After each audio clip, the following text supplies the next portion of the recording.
Hey, everybody. Welcome to episode 283 now of the SCB Steelers Podcast, presented by DEK Roofing Incorporated of South Florida. And we find ourselves about, 11 days, I think, now from the Steelers NFL season opener in Cincinnati, home of the Bungles. And yesterday, of course, the Steelers had to get down to their 53-man roster, which, if any of you know, it always changes very rapidly between the 53-man roster day and week one. And we have no doubt that that's going to be the thing here.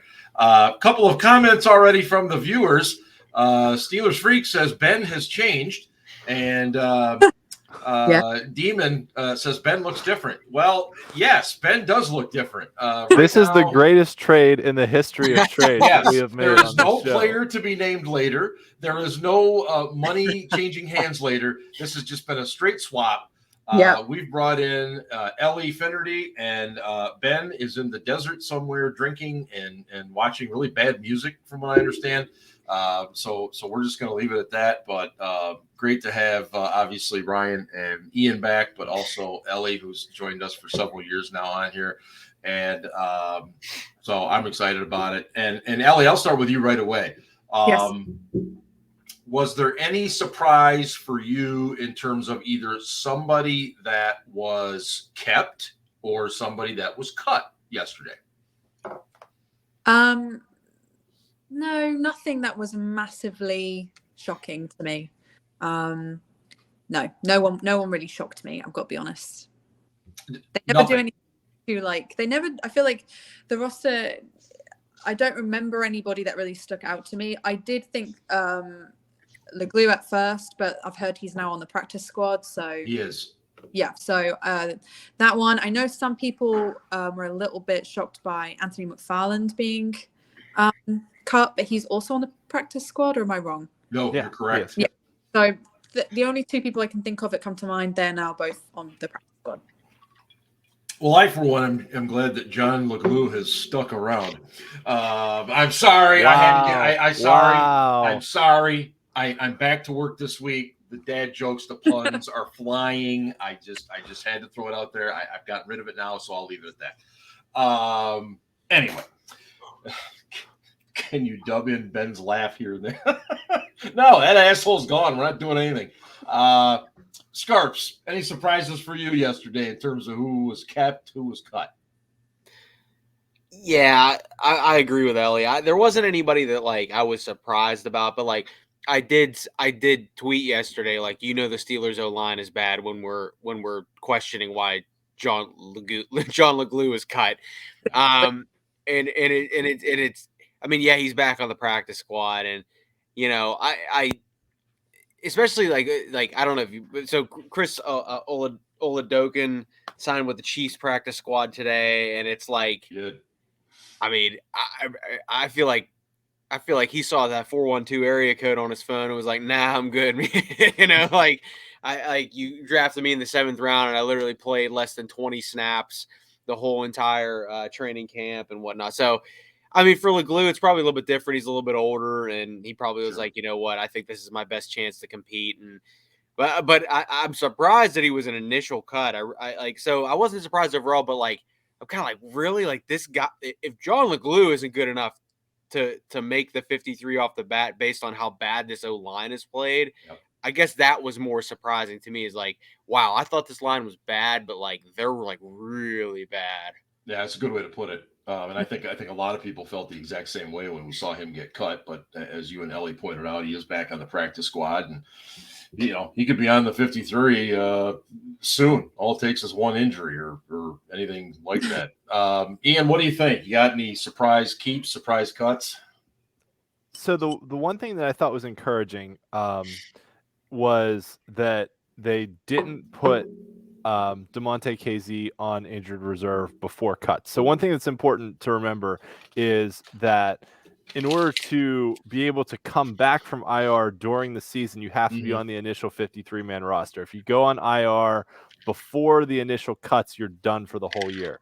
So anyone that's put on IR during the preseason is done for the whole year. So they kept KZ, couple other guys, and Calvin just real quick, Austin. Ian, I think he can come back week 4.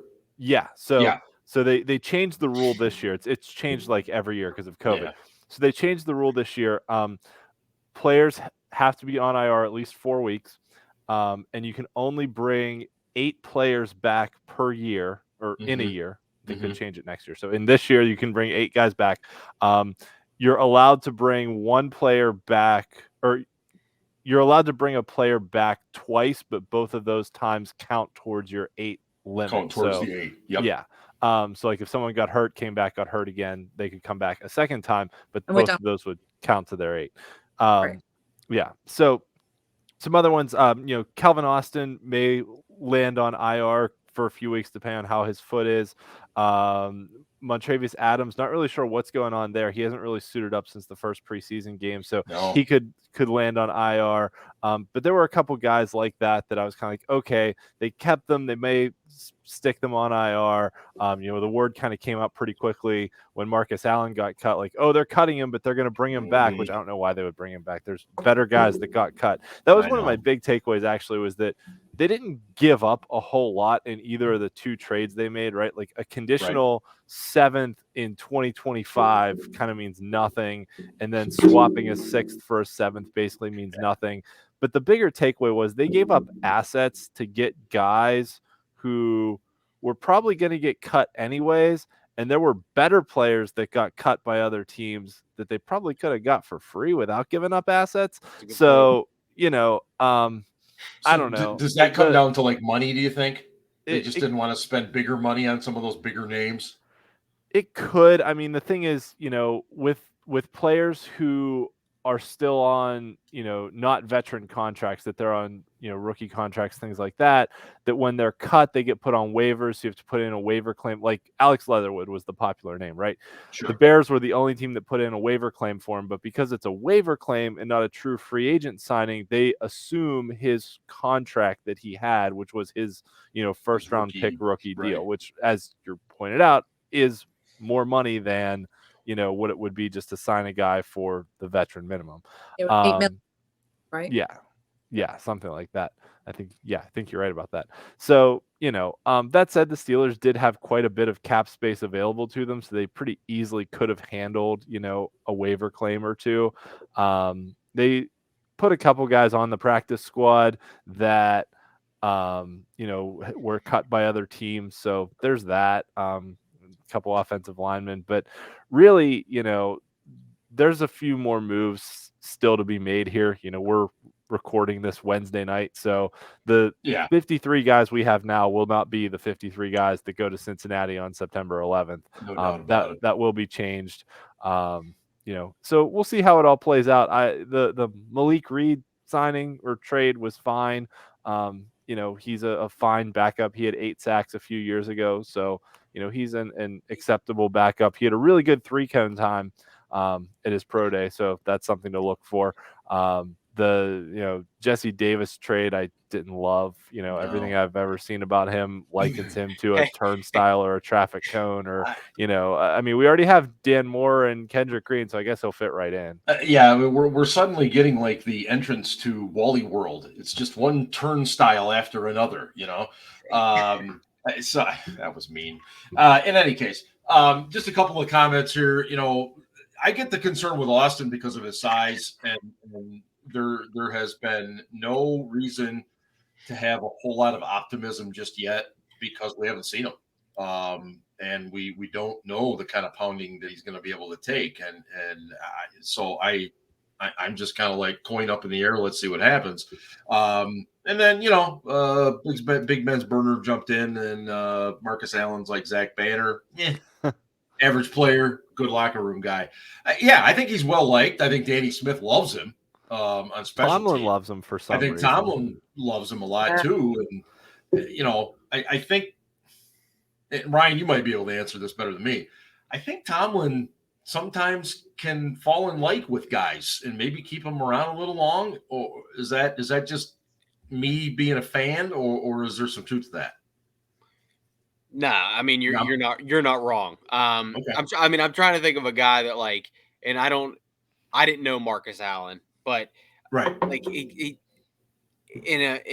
Marcus Allen has actually seen some snaps on defense though. So, but I'm thinking of a guy like Jordan Dangerfield that he was a cat of nine lives, man. Yeah, he was strictly special teams.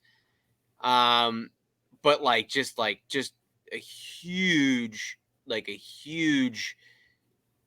asset to the locker room, but also like Tomlin really liked him, and so did the coaches. But like, it's not like I said, I don't know Marcus Allen, but that's the comparison I'm thinking of. Yeah. It's like, not the biggest contributor, not going to do everything, but like does what you ask of him, and does it to the best of his ability. Getting back to your point, I thought we were talking about cuts, but we were talking about keeps and Steelers. Either way is fine. Yeah, I think Steelers Freak mentioned it, but I'm on board with this. I'm done with the Derek Watt experiment. He has been hurt. He's valuable on special teams, but like you can't field 10 other guys with Chris Boswell that are cheaper. I mean, like, listen, I was wrong about Connor Hayward. He looks pretty good. I thought that maybe that was not a charity pick, but my big brother plays defensive end. Anytime it's a brother, it feels like a charity pick. But like Connor Hayward, like he got some hands. He's on teams. Yep. Why is Derek Watt still on this team? Like they don't use him. Like he's had how many carries has he had since he's been here? Maybe 3 max. 2, maybe. Yeah. He doesn't run. He's not like Cal Juszczyk. He's not even who's the defense? Who's the guy for the Ravens? The defensive end turned fullback. Oh, they used Haloti-Ngata like that a few times. Yeah, but he's Ricard. Yeah. Ricard. Yeah. Like Patrick Ricard probably has 10 receptions over the past 2 years. Like Derek, like there's no wheel routes, there's nothing, and they don't even use them. So to me, it's just I'm over that. I'm over that. Fans want to complain about Mason Rudolph being on the books for $4 million or whatever it is. Like, I'm sorry, but like, you're right. Watt is even less valuable. And if TJ's listening and it's going to find me and beat me up, so be it. But like, well, but I've come around to that too, because you mentioned like wheel routes. I mean, remember when he came over from San Diego? I mean, one of the things that we liked was, hey, this guy can catch the ball out of the backfield. He blocks. He can pick up those short yardage. And they just have completely ignored him. Yep. As a potential threat. And when I say threat, I don't mean like TD threat, but a guy that can move this change for you a little bit. Real quick, sorry. No, Derek Watt in his Steelers career has 1 carry for 1 yard. It was a first down. And made my point. Yeah, he has 3 receptions for 15 yards on 3 targets. So he has, if my elementary math is good, he has 4 touches. 4 touches in 29 games. I would be Ellie. Let me ask you this. Yeah. Do you think he regrets coming to Pittsburgh despite the fact he got to be around his brother? Not for that money. I did the same thing. Yeah. I stand corrected. No, you're right. I mean, he's making great money. He's playing special teams. They love him. Danny Smith loves him. Mm-hmm. But you got to wonder. I mean, most of these guys are competitors. They want to play. They want to compete. And I just cannot imagine him being in that situation where he just doesn't even get an opportunity to touch a ball. Or block, even other than on teams. And I know I'm talking a lot tonight, so tell me to shut up. But to Derek's defense, like I don't know the guy, but but I'm also like this is a big year for Matt Canada, for sure. Because and this is just me, but I'm seeing the same shit regardless of who's a quarterback. Like, it is literally the, little motions, little jet sweeps, these quick passes, and then just chuck it down the sidelines and pray to God somebody finds it. And yes, there have been a couple more throws to the middle of the field this preseason. Pickett the Muth, Mitch last week on that 2-minute drill.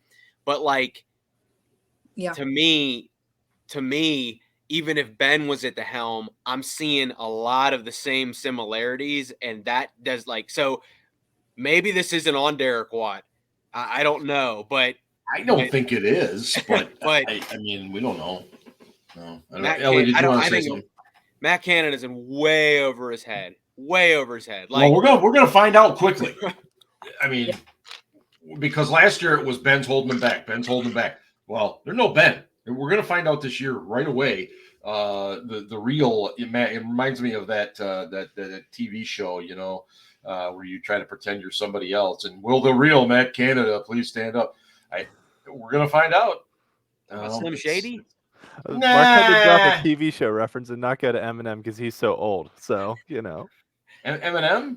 You mean the candies? Yeah. Hey, if Derek Watt finishes this season on the Steelers roster, he will have made $9.75 million from the Steelers out of his 12 and change career earnings. So as Ellie said, I think Ellie's point was right. It's like when Bruce Gradkowski was here, right? Bruce Gradkowski got paid $3 million a year to sit on the bench behind Ben while Ben played every game. It was great money if you can get it, right? I agree being competitive, and I know they are competitors, but if we're not blaming Derek Watt for this situation, we're blaming it on schematics and the way offense there, and you can't pinpoint him as being responsible for the lack of use. I'd sit there and take $9 million as well.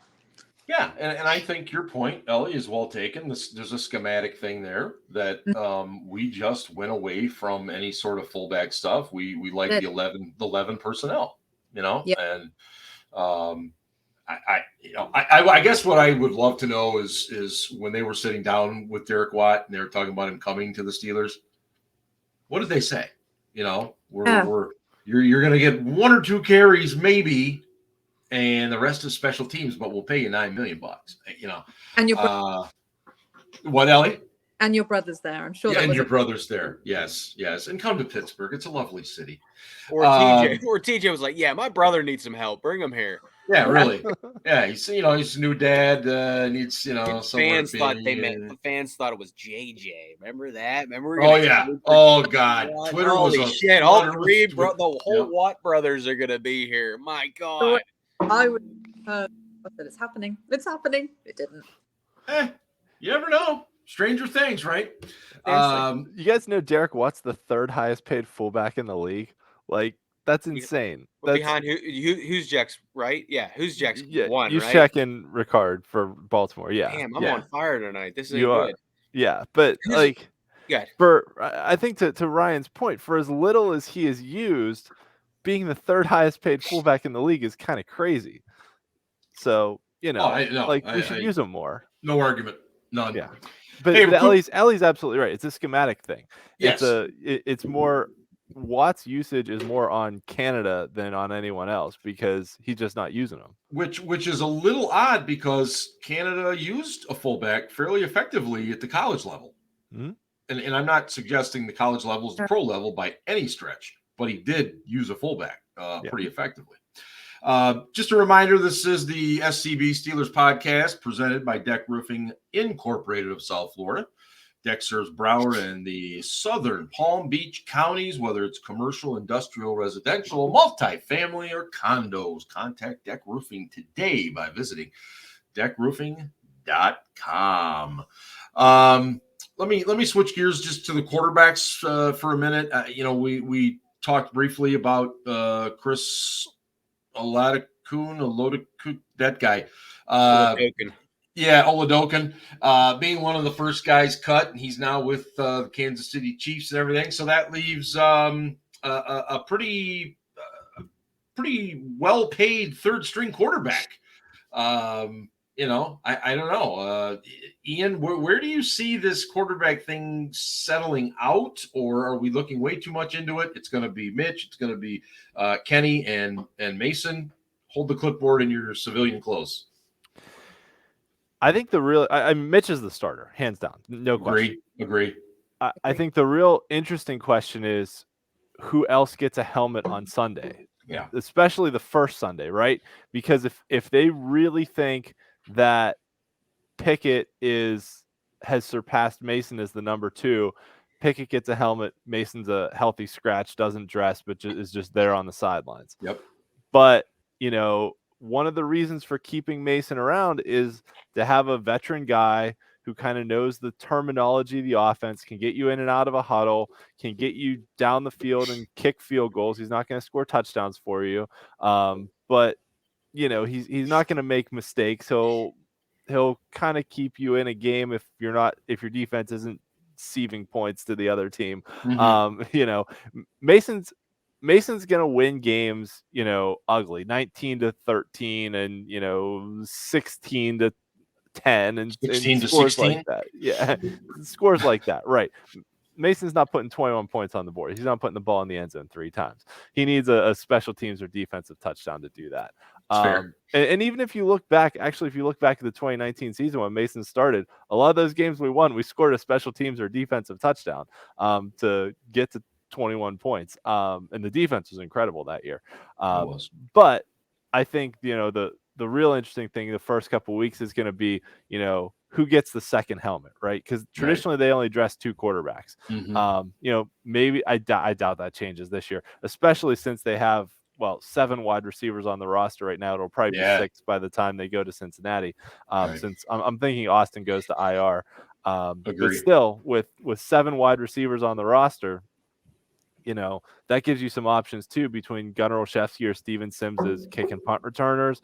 Depending on how healthy Chase Claypool is, what's going on with Deontay Johnson's shoulder. I was actually really happy to see Miles Boykin make the team. I thought he showed enough in preseason. He made some really nice catches throughout the preseason. So I'm happy to see him stick here. That was one I was glad to see on the roster. But I think, at the end of the day, I think they're comfortable with the 3 quarterbacks they have. The real interesting thing is going to be who gets that second helmet. And then if Mason's not getting a helmet, that's when he might start to get a little disgruntled, as long as he kind of thinks he's the backup and is what it is. And that may be the case, if Trubisky gets hurt and Mason comes in for a game, he might come in for that game, but they may start Pickett the following week. You never know. Like, it kind of depends on how the season goes, but I've said for a while that I think Pickett's starting the Saints game after. Yeah, you like that bye week. Bye week followed by 2 home games is the ideal time. If you're going to bring Pickett in, that's the time to do it. But the interesting question is, Ben Roethlisberger, when he was a rookie, was 3rd on the depth chart and only moved up to 2nd on the depth chart because of injuries to Charlie Batch. And then, ultimately, Tommy got hurt against Baltimore and Ben came in. And after that, it was like, all right, here we go. It's smooth sailing with Roethlisberger the rest of the year. And he started winning games. And it's like, well, he's hot. He's got the hot hand. You can't take him out. Ellie, let me ask you this. You know Steelers fans pretty well. You know how we all can be, as they say. Will anything surprise you in terms of yelling and screaming for Kenny Pickett if Mitchell Trubisky is even slightly bad? No.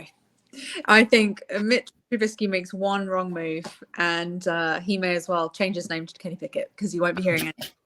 Like, the man will be doomed. And I get why. We did it before, if you remember, when in the 2019 season when Mason started off pretty decent. I do agree.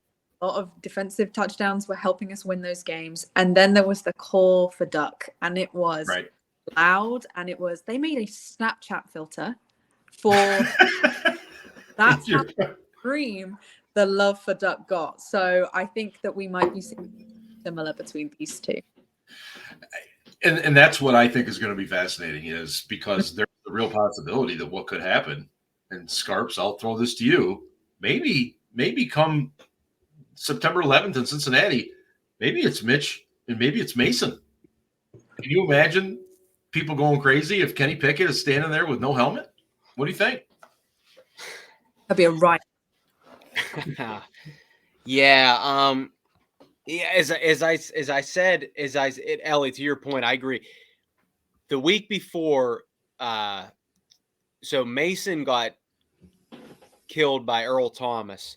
He was out the following week, which was at LA Chargers in that soccer stadium. Right. And then Duck started that game. And we won. Yes, but didn't do anything wrong. Right. The Chargers actually made it really close at the end, but Devin Bush had that like fumble screen pass, Phillip Rivers backward pass touchdown. The last time Devin Bush made a play. It's a cold Wednesday night. It's a cold Wednesday. No, he's on. I'm using reverse psychology. Hopefully he does well this year. Amen. But you're right, Ellie, because Duck made that impression when Mason came back. He was okay, but then the Garrett thing happened. Yeah. And even after that, he was just so shook in Cincinnati. Yep. That even though it wasn't a home game, Tomlin knew that he had to get Mason out of there for Mason's sake and the team's sake. So you're right. I agree with you. So oddly enough, they're starting out in Cincinnati. And I have said this on this show that I'm not even kidding you. I'm talking first drive, Cincinnati Bengals pick 6. Mike Hilton, somebody pick 6. You know, you're starting to talk this into existence. You've mentioned this several times now. I'm just saying that, like, that, and if it, and like, who, it might not even be Mitch's fault. It might be a bad play call. It might be the O-line sucked. It might be that Chase Claypool was on a TikTok during the middle of the game. I don't know. But the point is, the moment Mitch messes up, everybody's going to want Kenny Pickett in. Yeah. And I'm not even talking Pitt fans. I'm talking like everybody's going to want Kenny Pickett in because they think Kenny Pickett has arrived. They think Kenny Pickett is the real deal. They think Kenny Pickett, because he played against the shitty Jacksonville Jaguars and who was the first team? The Seattle Seahawks. We played arguably the 3 worst teams in the league. We played 3 really bad teams in the preseason. Yes. So, and again, quiet. Kenny Pickett. Yeah, didn't the Lions game was also pretty close in the end? Oh no, it wasn't the Lions game. I think the one before that. Well, they were all kind of close, but you know. I got to address Freak's comment here. Attendance has been down. Pickett was brought in to put asses in seats. He will be playing sooner than later. Is he right? Is him suggesting that you would play a guy to get butts in seats? Is that a real thing, Scarps? Yeah. To close my further point, yes, I agree that people, if Mitch messes up, they're going to call for Pickett. But getting back to that, as we talked about Derek Watt earlier, I would rather have Mason on the team for that. I'd rather have Mason on the team for that price than Derek Watt. That's just me, because I'd rather have somebody that's been here and somebody that if Mitch or even Kenny was like, what the hell's Canada talking about? and Mason could be like, oh, I know what he's talking about. Anyway, talk about asses in seats. That's a problem that has been impacting the Steelers and the league for a while now. It is. The convenience of sitting in your house and having a restroom available in a Ellie, is this a British term? In a jiffy? In a jiffy, yeah. Okay, there we go. All right, I'm learning. Yeah. You got a cold beer. An endless supply of cold beers that doesn't cost $15. And I've heard at least Colin Dunlap has gotten a lot of. He was talking about this the other day, and a lot of fans were weighing in that, like, basically, if you want something at Heinz, it's Heinz. If you want something at Heinz, it basically takes like a quarter. Like, it takes you a full quarter to get it, and we're talking preseason. So then, what's it going to be like in the regular season when attendance is up? But there's just literally there's so much working against an in-person experience because you have the comforts of your own home. So I'll say this to Steelers Freak, who said put Kenny Pickett asses in seats. Mm-hmm. They didn't even show up when he played at Pitt. Like, I mean, they're not. I mean, like. And this is coming from a Pitt fan. Ryan is a Pitt fan. I am a Pitt fan. Yes. I didn't go to Pitt, but like, listen, man. I went to Pitt Stadium. I went to Fitzgerald Fieldhouse. huge Pitt hoops and football fan. I'm just telling you right now that they didn't even show up when Kenny Pickett played in college, when he was a Heisman Trophy candidate last year. They showed up. So the Steelers have been struggling with declining attendance for years now. Yep. Just because they draft them like people are going to show up. No, they're not. Tickets are pricey. Yep. Concessions are pricey. It's going to take half an hour to get a hot dog and a beer and take a leak. Like, people don't want to do that. It's just the way it is. No, it's a great point. Counterpoint to Ryan's point. Talk to me. Yeah. That not only, I mean, we all saw it during the preseason games. Like, the crowd went nuts when Kenny even just came into the game. Oh, it was huge. Like, it was, they're chanting his name, all that stuff. And Big Ben's burner, who, if you're not following him on Twitter, go follow him on Twitter. He's a great follow it. But he had a good point in the chat too, that they were screaming for Pickett at training camp, like when the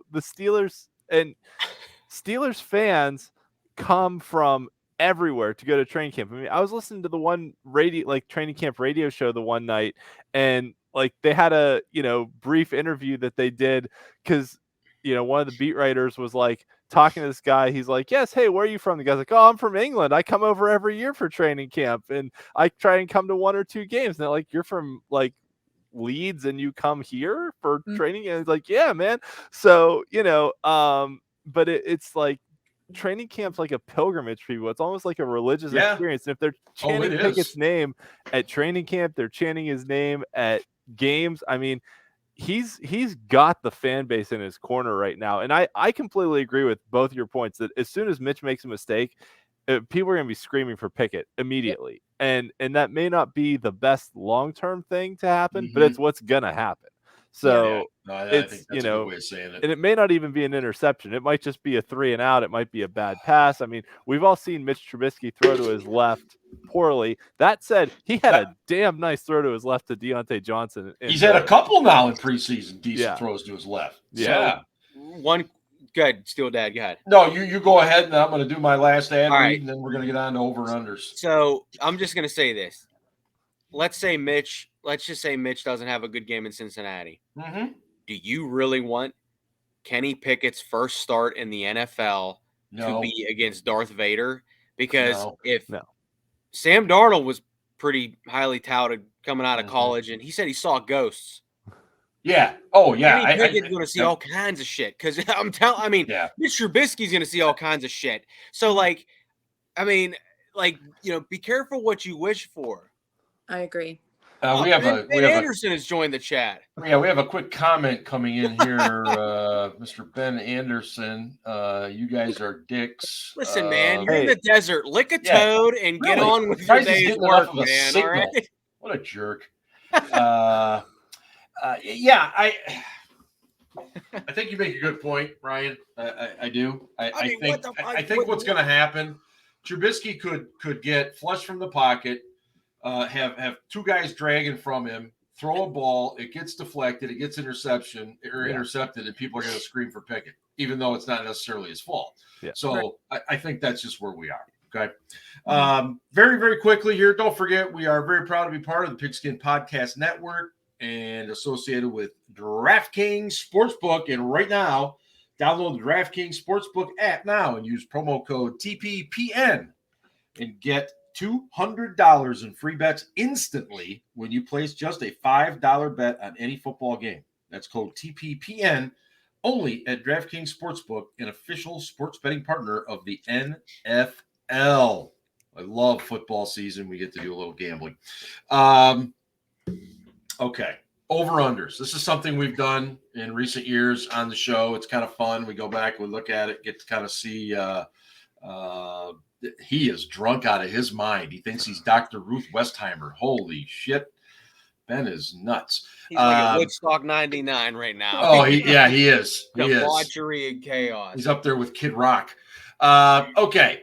The first over-under I'm going to give you, and I'm going to go, I'll go to Ellie first. Okay. Oh, God. Over-under, Ellie. Yeah. Najee Harris. Yeah. 1,200 yards rushing. So the same over or under? Say that again. That was his last. Was that his stats from last year? Exactly. Okay. 1,200 yards. Oh, for him, I would say over. But then you look at that O line and you're like, yikes. I'm going to say over, painfully. Okay. Yeah. All right. So you're definitely not 100% sure. I'm not 100% sure, but not because of him, because of what he's working with. Yes, I agree with it. Yeah. Yeah. I'm very quickly. I'm on board. I agree. Yeah. Ian, your response to that? I would also say over. I think that, I'm just gonna say over. But last year he didn't fumble at all, and he was very durable and didn't get injured at all. But like one injury to a running back, missed 1 or 2 games, can completely change that number. But I'll still say over. Okay. And Scarpino? Under. I think Naj is going to regress this year, not by his own choosing. Okay. Simply because O-line is bad? I think the O-line is bad, and I have no faith in Tomlin not giving him 8 million touches. I really do think that there will be wear and tear this year. I don't wish injury on anyone, but like as Ian said, all it takes is, one thing. And I, the other thing too about Naj, like it's incredible what he did last year behind that line. But we also look at what Chase Claypool did his rookie year. Mm-hmm. So I'm just saying, I mean, 1,200's, I know there's an extra game, but that's a good amount of yards. It is. It's going to require a lot of touches. I think so. It's under, but I think it's close. I'd probably say like 1,150-ish. Okay. But it's not. I was thinking like 1,300, so I was thinking over by just a little. So I think right in the same range is probably about right. Yeah. All right. I'm going to go receipts. I'm going to go next to Ian. Ian, Mitch Trubisky, total passing yards over under 3,000. Under. Okay. Yeah. All right. I mean, I'm on the record saying I think Pickett should start halfway through the year. So there's no way Trubisky can't go against that 3,000 yards in half a season. So yeah, that totally fair. And I kind of picked an arbitrary number there. Big Ben was 3,700 last year. Ellie, what do you think? Does he eclipse 3,000 or does Trubisky stay under that? Under. Very, very good. All right. Yeah. And Ryan. Ooh. Yeah, I'm going to say under 2. I think the Steelers are going to have 2 2,000-yard passers this year. Wow, that's a good one. That's good. When's the last time that's happened? Or in Pittsburgh? I'd have to look. I don't think I can't ever. remember. I mean, I know. 2,000-yard passers. That's I didn't say who the second one would be. I know. I was just going to ask you about that. Okay, Ryan, here's yours. Let's go. I am going to go. Let's see, Deontay Johnson. Okay. 90 receptions, over or under? Under. That was a definitive under. That was very much a definitive. Yeah. You feel very confident with that. Ian? Oh boy. 90 receptions. 90 receptions. Let's see. He had 107 last year, 88 the year before. I mean, he's going to get the targets. The question is the catches. Mm-hmm. I think right around there's a good number, like 92, 93 is probably pretty close, but I'll go under, but barely, like just into the high 80s. Okay. All right. And Ellie, did I already ask you? No. No, go for it.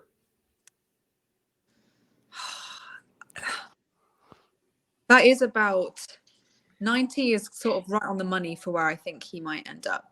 Okay. But 7 down to most likely 6 potential people right that same opportunity. Mm-hmm. I think you're probably going to go under, particularly if he's. Yeah, no, I'm going under. I'm going under. Okay. All right. Yeah. All right. Very good. Ellie, I'm gonna stay with you. Okay. Kenneth Pickett, over under touchdown passes in 2022. I'm gonna put it at 9. Oh, I was gonna say 10. And as well. So over under, is he going to get more than 9? Will they succumb to the peer pressure of Steeler Nation? They keep receipts too. I'm going to say, for my safety, over. Over. Okay. All right. Ian. I was going to under. go with 10, so I'll also go over. Okay. Yeah. All right. Beautiful. Scarps, what do you got? I got over too, and no Benjamin. I didn't think Mason Rudolph would be the second 2,000-yard passer. So if Kenny Pickett has 2,000 yards passing and not 10 touchdowns, then that's not good. Yeah. Outstanding. Let me get to George Pickens. Okay. Very popular rookie. A lot of people across the league, all the pundits, they think this is the breakout star. This guy's going to have a huge year. Let's see. I think I'm starting with Ian on this one. Mm-hmm. Ian, I'm going to put his TD receptions at. Please don't say 7 because that's 7. Number. Oh shit. 7. Push. That's exactly where I was going. Push then. Push. Okay, yeah. You like 7. 7. All right. 7 was pretty much right where I was going. 7 or 8. But all right. If you had said 7.5, that would have been No, I don't do halves. All right. Ellie, what do you think? 7 over under for George Pickens. I'm going to say under, but only by 1. 6 was where I. Okay, 6. Yeah. Got it. And Scarpino. I'm gonna say push. Okay, fair enough. Are you allowed to push? Oh, sure. Why the hell not? That's not gambling any money yet. We're making up rules as we go. That's the fun part. Chase Claypool. Scarps, this one's to you. Chase Claypool. 55 receptions over under. Ooh. 55. 17 times 4 is 68. So if he can't get 4 grabs a game, there's no math on of him. So over. Over. Very good. Ellie? If he can't get 4 grabs a game, come on. What was the number? I'm so sorry. 55. I'm glad you asked because I was going to ask too. Yeah. Well, and just for reference, he had 59 receptions in 15 games last year. Oh, okay. I'm going to say over. Okay. All right. Yeah. Ian? Yeah, I'll say over as well.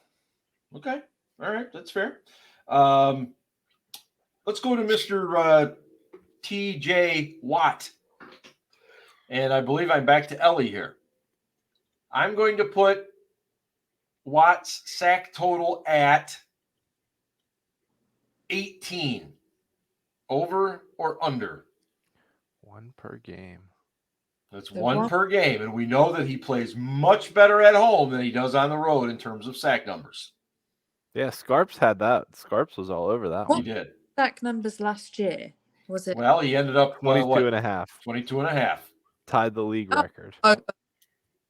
So you're going over 18. Yeah, I'm going to say he's going to be around 22. Ryan? The year after anybody that has 20 sacks, the year after only his brother JJ and Aaron Donald have come close to getting close to 20 sacks. I think JJ might have topped it, but Aaron Donald didn't, but he was close. I'm going to say under, and I'm going to go with 17 and a half, like real close. I like it. As much as for how great TJ is, you have to assume that offensive linemen and coaching for the opponents want to win too. Like, okay, the other night in that Detroit game, he came unblocked, and I'm just like, what the hell? Like, listen, if you're like, come on.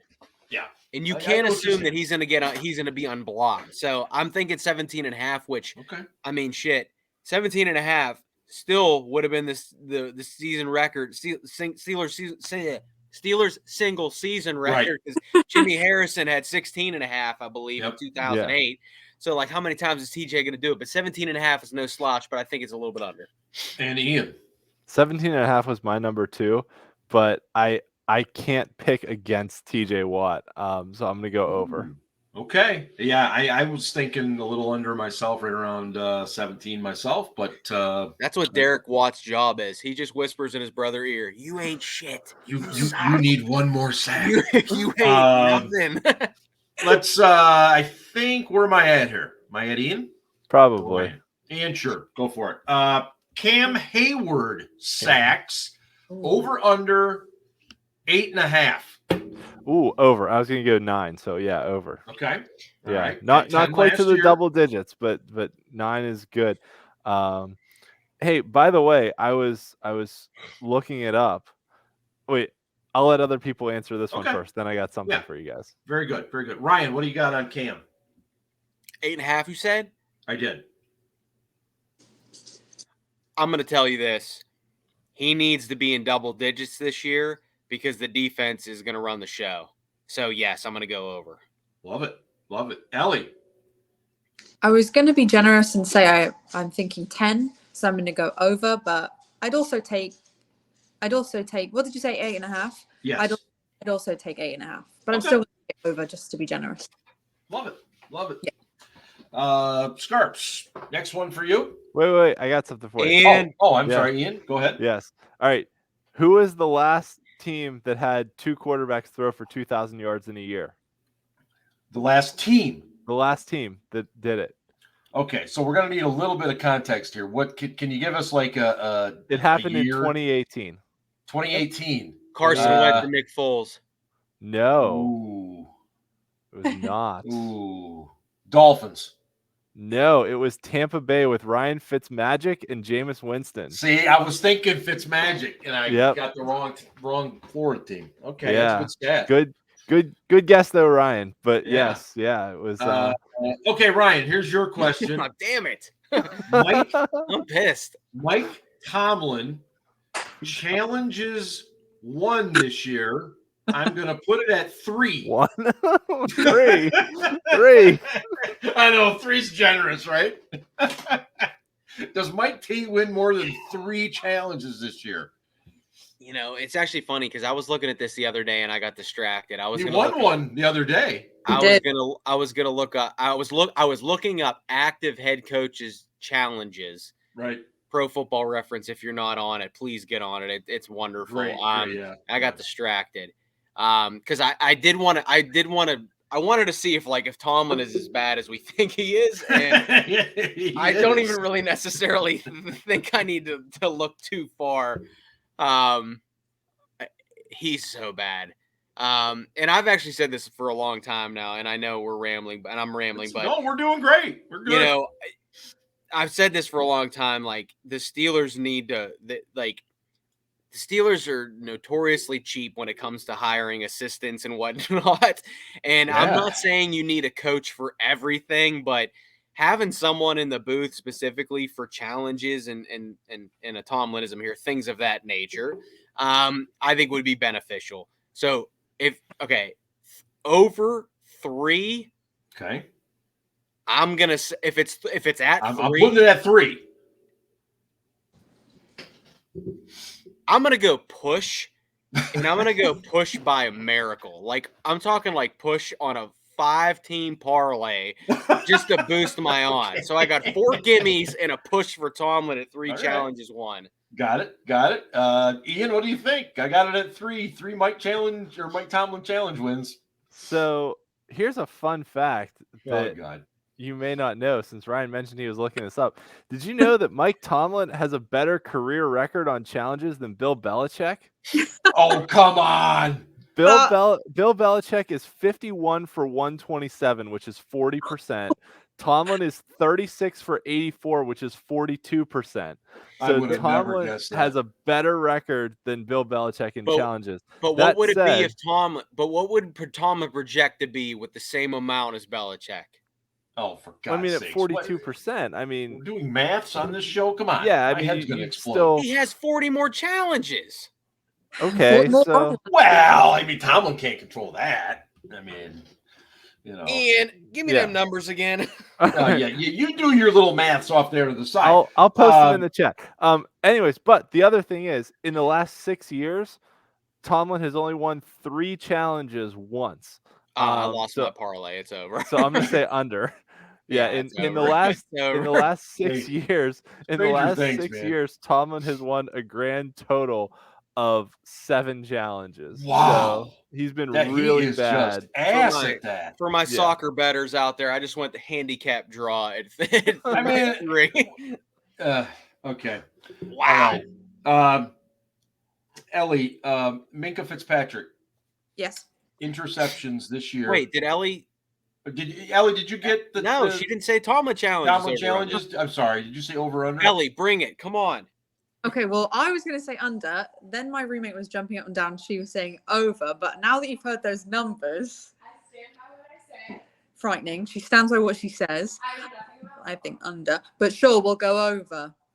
Ooh. Okay. I dig it. I think that's a push. The most. By the way, is your roommate a Steelers fan? Sorry? Is your roommate a Steelers fan? Are you a Steelers fan? Her girlfriend's a Steelers fan. Does that count? Well, yeah, sure. That's fine. I'll take that. By association, yeah. Yeah, by association, yeah. The question I was going to ask you, though, Ellie, is Minka Fitzpatrick. I'm going to put the number of interceptions he has this year over under at 5. Ooh. He just got paid, correct? Oh, yes. So 5. I do agree that the defense is going to have to be on top form this season. So I'm going to say, 5. 5 is a good number. Thank you. I'm going to push. I'm going to say 5 is probably where I would okay. Go. All right. Ian. I'll say over by 1. I'm going to go 6. Okay. All right. Scarps to you. Under. I'm like 2 or 3 max. Okay. That's fair. Yeah.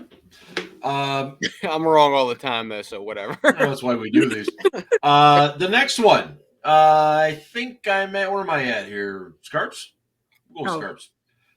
Chris Boswell misses this year.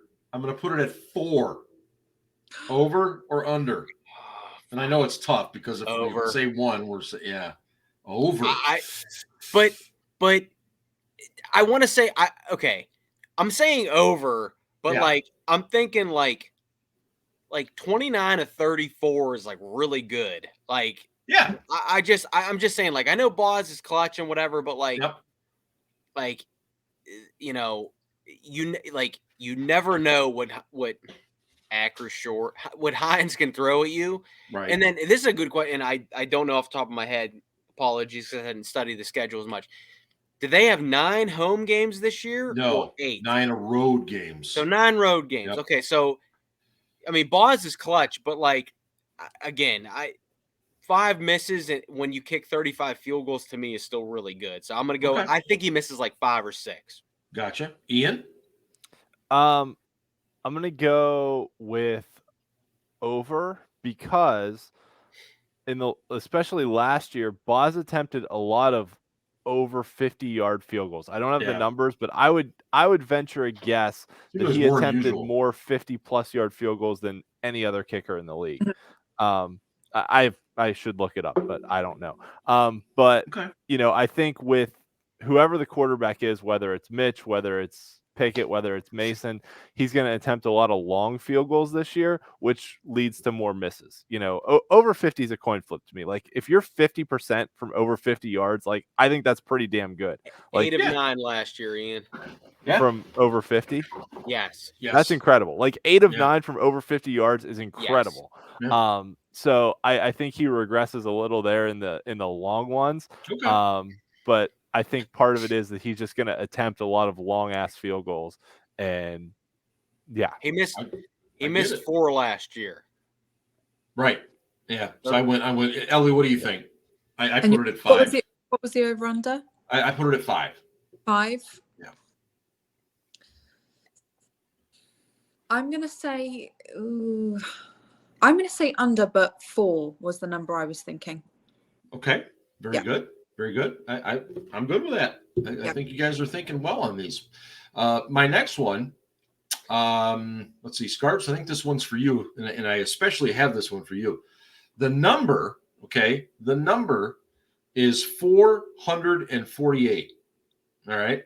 Okay. And the number is, how many packs of gum will Danny Smith chew during the season? 400 and what did I say? 48 over under. The joke is on you, Steel Dad, because he chews double bubble in the plastic tubs you can get at your Costco or Sam's Club or BJ's or whatever wholesale store you have. Now we're talking the double bubble, the kind that you kind of pull apart, and it falls into your hand. You pop it in your mouth. Yeah. So I've known Danny Smith since I was like in diapers. He grew up with my dad. I might have said this on the show. He's a Point Breeze native for you folks in Pittsburgh. He went to Central. My dad went to Alderdice. And I've known Danny my whole life. Danny is from Pittsburgh, born and raised, but he talks with a Southern accent. He got that from when he coached at Georgia Tech with Bobby Ross. Anyway, Danny always had a minimum of like 30 pieces of bubble gum in his pocket. And I'm chewing gum right now. I would like to think that Danny Smith probably aided my addiction to chewing gum. But literally, I'd be at training camp in the summer, and I'd go through 30 pieces, and I'd be itching and shit. And I'd be like, "Where's Danny?" I'd go over, and I'd be like, "Danny, I need some." And he reaches in his pocket. He's like, "Give me a handful." He'd be like, "It's good for your jaw. It's good for your jaw." For your jaw. Straight double bubble. And then his wife is wonderful. She was at camp one day, and I jokingly said, I was like, I gotta stop hitting up your husband for bubble gum. I need some of my own. And literally, when we got back to the South Side, there was a note on my desk from Danny and her. It was like, "Here you go." It was like a whole tub, and I'm constant. Danny's good people. So all right. So to go back, so 448. Let's get rid of that. Well, let's go with 15 buckets of double bubble. Wow. That's a lot of freaking with comic strips and freak. Yeah, that's way over. Yeah, I just. Are we counting preseason? Nah, I just regular season. That was just meant for you. I didn't really mean for everybody. Oh, damn it! Well, I'm gonna calculate this. You should. I'd be very, very curious to know that. Actually, I will say, full disclosure. Yeah, I was wrong. Chris Boswell did not have the most over 50 attempts last year. Evan McPherson from Cincinnati had 11 attempts over 50, but only made 9 of them. So Boswell had a better average over 50. Okay. And Boswell's 8 makes over 50 were more than anyone else in the league. So Matt Prater from Arizona and Graham Gano from the Giants had 10 attempts over 50, but only made 7 of them. So Boswell's right up there, basically, is what I'm saying. He had a lot of attempts from over 50 yards. Okay. Yeah, that's all I had for the over-unders this year. Ian, I know you love this stuff. And did you have any others that I might have missed? I had one other one for the group, actually. Just real quick, I don't want to mention over-under on wins because we're going to do that next week on our season preview show. Yeah. Okay. So a non-Steelers related one, just for fun. Sure. So New York teams, who wins more, the Buffalo Bills or the Jets and Giants combined? Oh. Me personally, I would take the Bills. I know they're hot, and sometimes when you take the hot team, it backfires on you, but I just don't. I think they're going to win 12 games minimum. So I think, yes, I would take the Bills. I would take the Bills too, for the record. Yeah. But it's a fun question to ask. Yeah. Anyway, we are going to wrap it up here. Wait. Ellie's got to give us our British word of the week. Oh, do we have a British word of the week? We also didn't say anything, but Ellie, are the Bills or Jets and Giants going to win more games combined? The Bills. Yeah. Bills. I think they might be the ones to watch this season more than they were even last season. Wow. I'm gonna go push. Push. Who do you think's Because- gonna win some games, Jets or Giants? As long as Josh Allen's healthy, the Bills win 12 to 13 games. Yeah. It's a 17-game season. I'm thinking the Giants win at least 6 and the Jets win at least 6. Wow. They Okay. both won Hey. 4 last year, so Right. Who? there's that.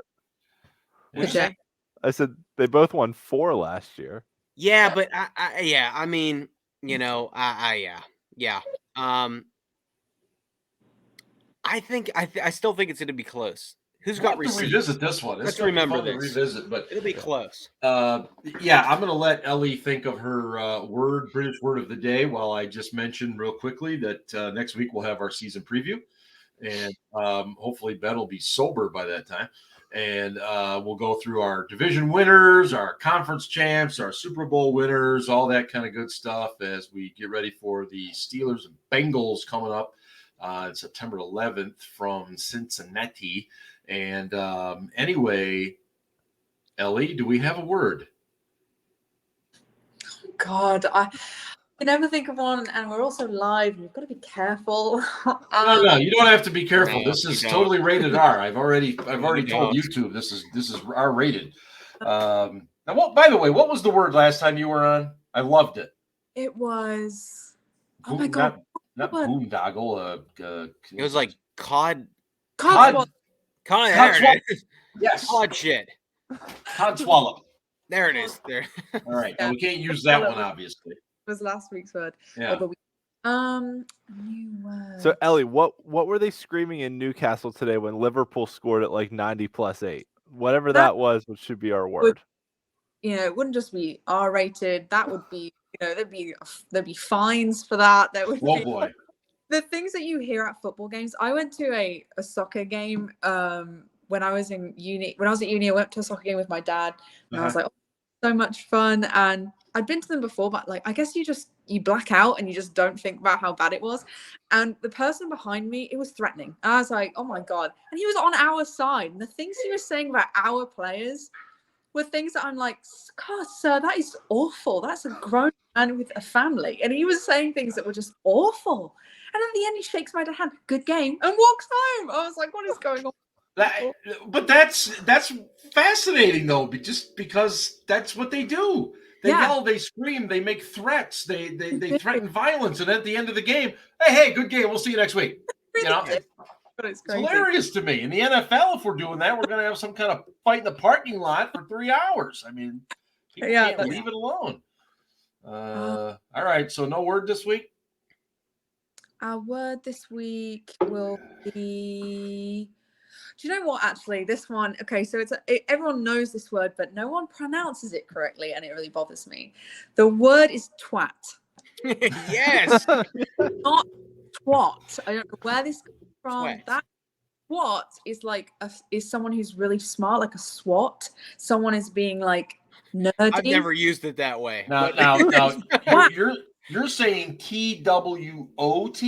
No, TWA. AT. Okay. Good at it. I think you're thinking of thought. Twat. Wait, okay. What are we talking about? But isn't there a different pronunciation of that word that means something different? I thought you told us that before. No, not that I'm aware of. I don't know what a twat is. It's a twat. You're being. All right. Yeah. So say it with an A and not an O. Yeah, don't say it like an R sound. Say it like an A sound. Twat.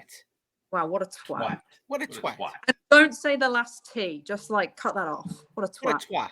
What a twat. Yeah, exactly. Oh, I like Killing that. it. Let's go. Let's say it tomorrow.